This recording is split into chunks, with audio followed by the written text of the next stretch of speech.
Home buying may be a little cheaper for some after the Fed lowered interest rates. But that's the easy part. Going through the retail process has actually gotten a little bit confusing for some after new rules went into effect last month.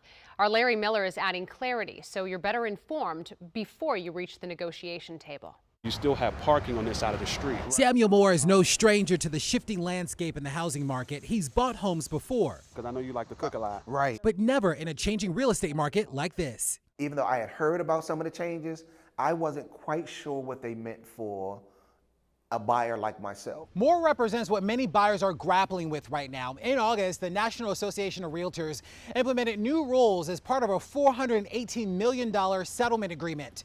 The group was sued by some homeowners who claimed the longtime practice of having to pay agents' commission led to inflated fees. So here's the breakdown. Prior to the rules change, when you purchased a house, the seller would cover their agent and the buyer's agent commission. That's no longer the case. Now the buyer might have to pay their agent a commission if their agent isn't able to negotiate any concessions.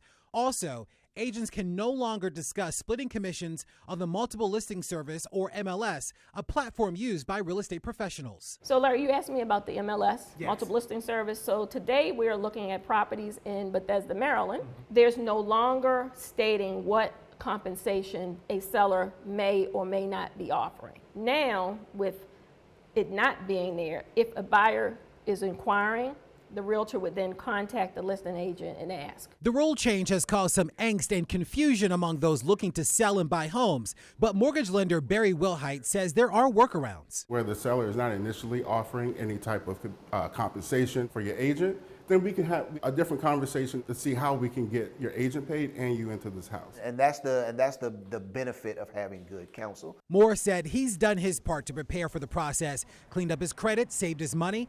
Now he's relying on his agent, Russ Carter, to figure out how to get him into his future property. It definitely can be more of a challenge for folks that are coming from a low to moderate income household because it's an extra point of negotiation. As you can see, the interior of the unit has been renovated. Oh, it sure has. Recessed lighting. Up until this point, we have not had many problems where we were not able to negotiate for either some concessions to the buyer or for those concessions to be directly paid for the buyer agent compensation.